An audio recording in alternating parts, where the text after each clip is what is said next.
Malaysia is a land that celebrates in every way possible its great diversity. The thing that makes this country tick is culture, and there's a lot of it everywhere. Downtown, in the heart of its cities, in the soul of its small towns. I want to wish everyone a Gong Xi Fa Cai. Across its rural heartlands, right into the thick of its forests. Mother nature. Forest, I love you. And this makes it by far one of the best places to party.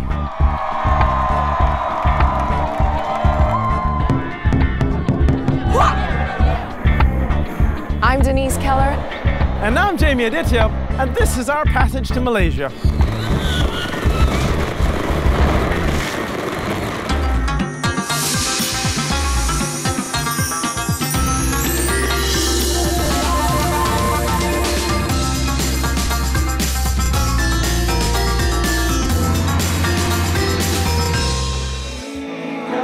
Whenever I'm in Malaysia, I never have a problem keeping myself amused. That's because I know Malaysians always have something to celebrate. In a land of many colorful festivals, there's always something on. And of course, I'm always available to join in, starting right here in Kuala Lumpur.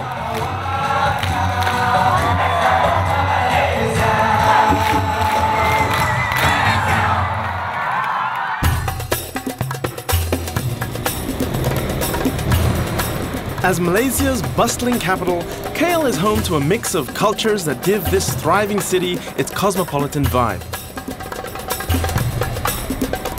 It's definitely one of the places you want to be in when Malaysia's mostly South Indian Hindus celebrate one of the most spectacular festivals in the country.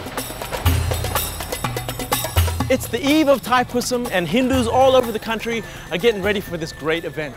Now, my Thaipusam experience starts here at this little temple in Brickfields, KL. Tucked away behind KL's busy streets, this small family-run Hindu temple is dedicated to the goddess Kali. Started 80 years ago by her mother, today Amma Gauri leads the prayers and rituals. For the last month, Amma's been helping devotees prepare themselves for a powerful state of trance. Although mainly Kali worshippers, Amma's family are undertaking these rituals in honor of Lord Murugan, the Hindu god in whose honor Thaipusam is celebrated. By entering a trance, believers are able to carry huge physical burdens. How they do this has always been a mystery to me. This time, I'll be joining Amma's family on their amazing rite of passage. Oh, Muruga. Okay. Very good. Thank you.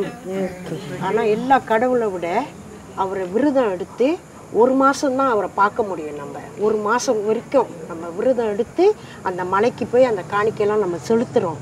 அப்ப அவரோட power வந்து அவ்வளவு எல்லா கடவுளை விட அவரோட The special gift from Lord Muruga, especially our festive season of Thaipusam, you have to fast for 30 days to fulfill your vow.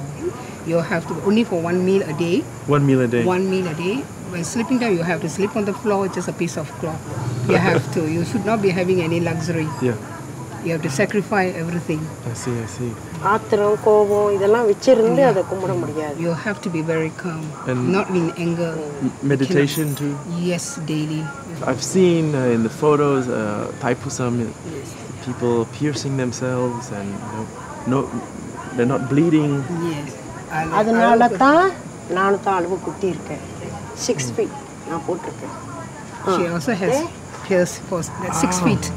6 feet. Yes.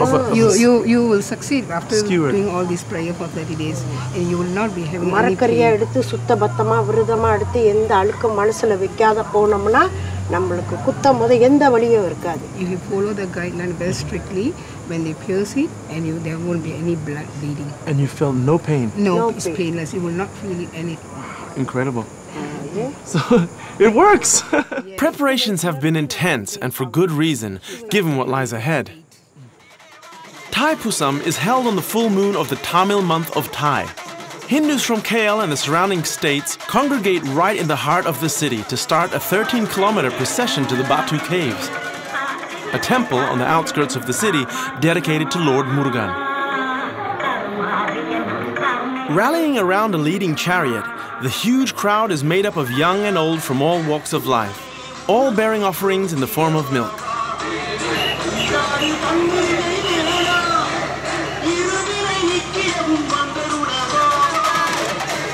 Thousands of coconuts are smashed on the ground, symbolizing the clearing of the path ahead.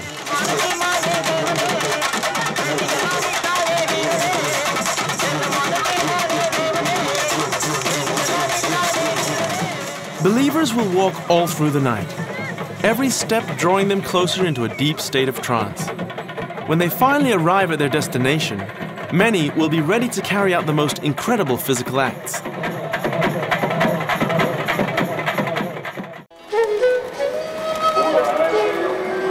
At the break of day, Hindu devotees who have walked all through the night from downtown Kuala Lumpur finally arrive at the Batu Caves temple on the outskirts of the city. Before carrying offerings up 300 steps into the cave, worshippers prepare for the final push into a full state of trance. It's the morning of Thaipusam, and over 1 million people have gathered here from all over Malaysia to pay their respects to Lord Murugan. Now, for the devotees who are, about to enter a trance, well, it starts here first with a cleansing ritual. In fact, Amma is over there. She's about to go through the same ritual herself, and in doing so, help her devotees enter trance.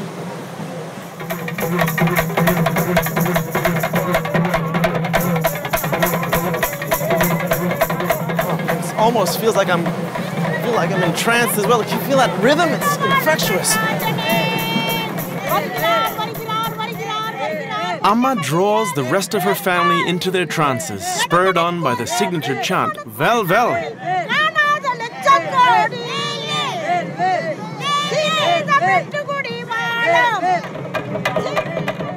On the surface, Thaipusam may look like a big, chaotic, exotic spectacle. But by following Amma's family up close, I get to see that there's nothing superficial about what goes on here.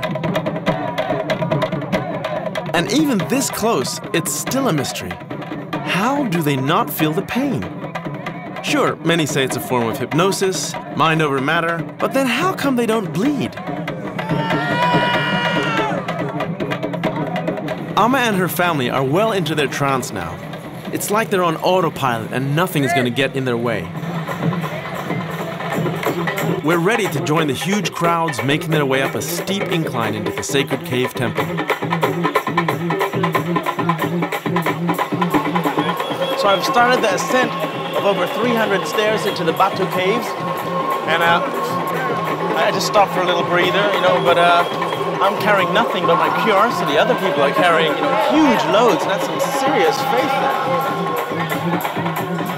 These kavadis are huge canopies decorated with peacock feathers, sitting on hard steel rods, carried by just one person. But when they're in trance, these guys can handle intense physical burdens, all in the hope Lord Murugan answers their prayers. I've lost Amma Gauri. She really has the power. She's powered right past me. I made it. But I can't imagine doing that whole thing with like 5 spears stuck into me, attached to and bearing the weight of a big, great peacock-plumed kavadi. Incredible. And I'm going to go look for Amma now. Amma Gauri?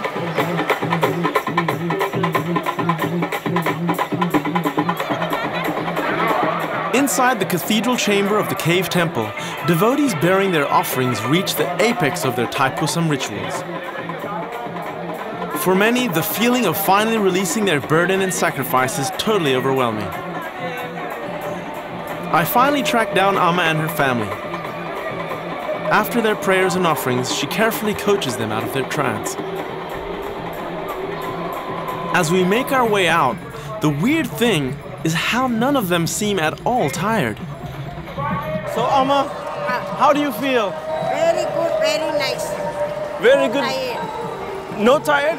Not tired at all? Only the sun, it's hot, yeah? Yes. But before, when you're in a trance, you don't feel the sun. And when you went up inside there, and the trance is, you come out of the trance, Is it like a new beginning, start fresh? Fresh already. I talk with you. Okay,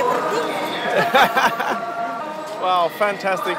You know, Amma, I just want to say thank you so much. Okay. Thank you so much, because if I didn't meet you, I would not feel so wonderful today on this Thaipusam.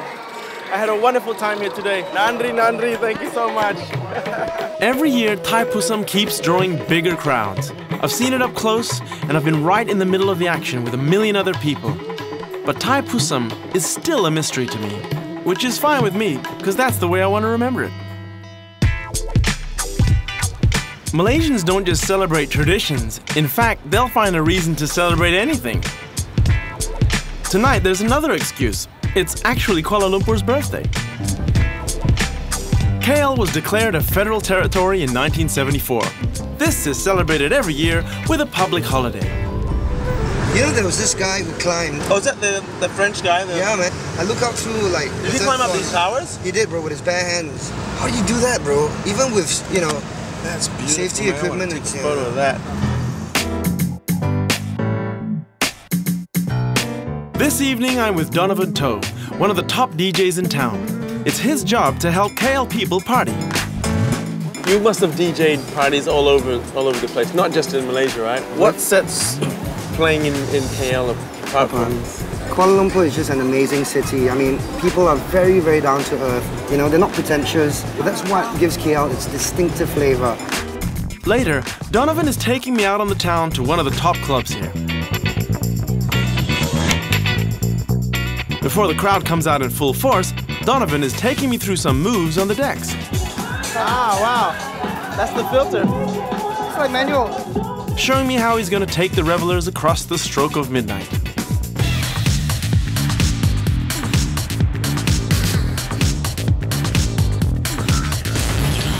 Happy birthday, Kuala Lumpur! We love you!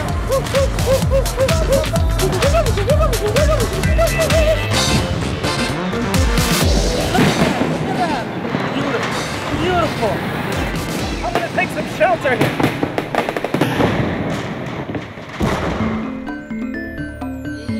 My passage begins far from the hustle and bustle of Kuala Lumpur in the lush hills and valleys of North Perak. The state's royal capital, Kuala Kangsar, is a small town, but its exquisite architecture creates a grand and regal setting. Today, it continues to celebrate a rich tradition of craftsmanship and design. Right in the middle of Kuala Kangsar, this here is the first rubber tree planted in Malaysia. But this state, Perak, built its fortune on tin, and they really know how to work their metal. Perak means the silver state in Malay. Its renowned metal industry, its royal heritage, and its tradition of craftsmanship all go into making Kuala Kangsar a center for designing royal regalia and medals in Malaysia. Ta-da! See? Now, if I really wanted to, I could have my face planted on the coin and have long live Denise, but it's reserved for royalty. This is your library of active molds. Yes, I have mold for all states. What about this state of Denise Keller? No. No? In Malaysia, royal awards are given out on rulers' birthdays. With 13 states, Putri Rafida and her team at Mariwasa Craft are busy all year round. A lot of careful detail and painstaking precision goes into making these royal medals. With Putri rushing orders for a royal birthday, I'm not exactly helping the production line. How am I going to hire you, Denise? I know. You're so slow. I just need to practice a little more. Maybe I just hire you as tea lady. Despite my poor design skills, Putri's invited me to help her deliver the medals to the royal town of Sri Menanti in Negeri Sembilan. I think we'll be at the palace by 2:30. Patut kena menghadap tuanku juga nak serahkan keris tu. Inside the royal town of Sri Menanti, the most striking feature is its old palace called the Istana Lama, today a royal museum. Its 99 pillars bear ornate motifs that Putri's team has incorporated in the design of the royal medals. Tuanku wanted to have this motif transferred in the design. So it keeps it really traditional. Yes, so that's something to do with Negeri Sembilan. The Istana Besar, or main palace of Sri Menanti, is the official residence of the ruler, Tuanku Muris. As well as medals, His Royal Highness ordered restoration work done on a prized heirloom, the kris, a timeless symbol of Malay culture. That's the kris. Tuanku's kris. It's nice, yeah? That's beautiful. So you replated this? Yes, what we did is from silver, we plated gold. Now it's in 24 karat gold plated. I like this part, you see? They have ruby. Oh, that's a ruby stone. I want to open it, but I don't dare touch it.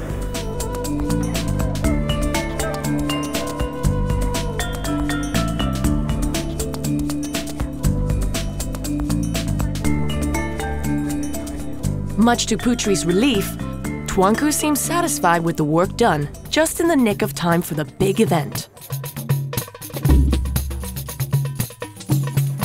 In every Malaysian state, a ruler's birthday is celebrated with a public holiday.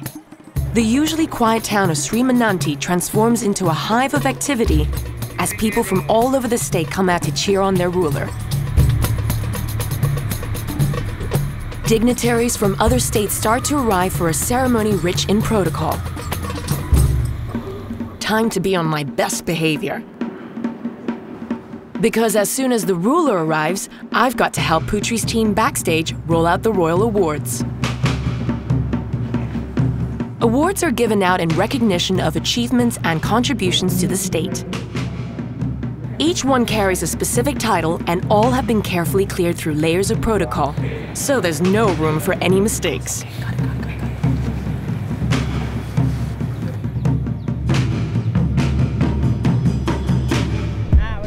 Look at you, you look like a woman in charge. In a room full of achievers, I can't help but feel a little out of place here. Yes, I too have fanciful thoughts of royal recognition, but this time it looks like I just have to settle for something a little less grand. Do I look like a Datin yet? No. I'm a dot, right? A dot. A dot. Coming up, I jump from a world of royal Malay customs into one of the biggest Chinese festivals I've ever seen. 恭喜发财，安保拿来。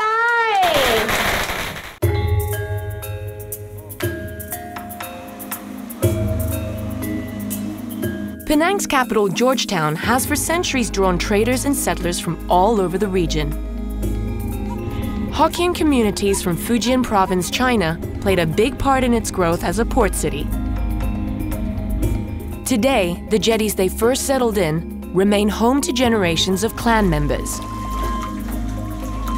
Georgetown's not new to me, but its old world charm always reveals another passage waiting to be explored. And this time, my timing couldn't be better.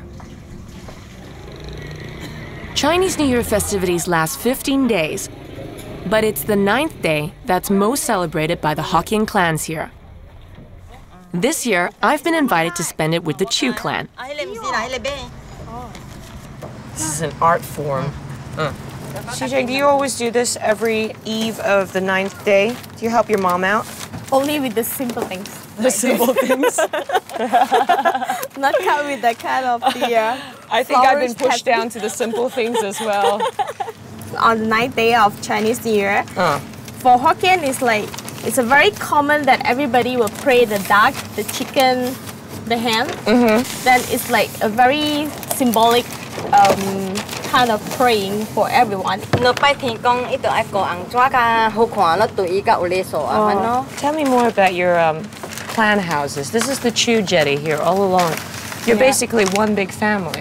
You can trace back your entire family back to China.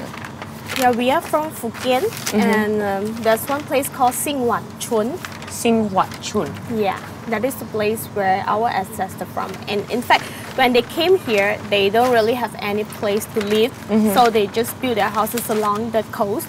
Because when they were in China, they also lived on the coast by the sea. When they are starting their journey from there, they will bring one small packet of the urn ash from the urn. Okay, then once they reach here, they will put it in the urn at the front of the jetty. There's one big urn there in the temple as well. It's Okay. to protect them, to make them they are safe on the journey. What keeps the tradition so alive? Is it the family unit? Is it The faith? people here. The people.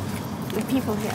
You can see that even some of the generation like my age, 30 plus or even like late 20s, they still have that kind of spirit to help out at the temple and prepare the preparation of the praying for tonight.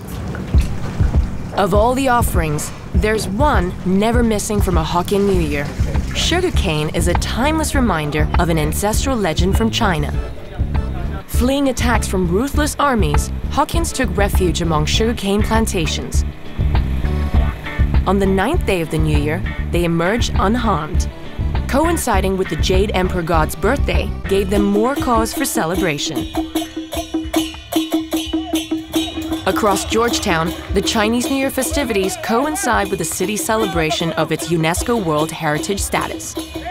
These are always the busiest days of the year on the island, but the real party has yet to be unleashed. When night falls on a Hokkien New Year in Penang, demons run for cover.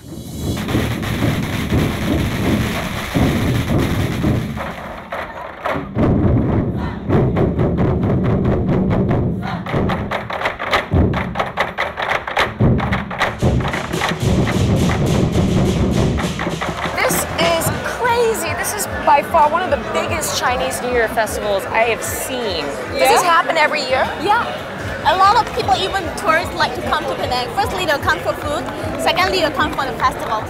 This year, they make it like heritage and cultural celebration together.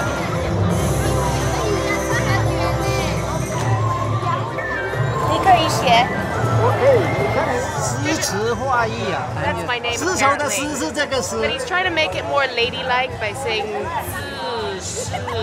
God. Oh, he's done, he's done. The stamp of approval. Oh, your turn. You have to sit there. Oh no. Okay. Huang here, center. Oh, center. I'm nervous. This is gonna get really tricky here. And the top print. Oh, okay. 你觉得怎么样？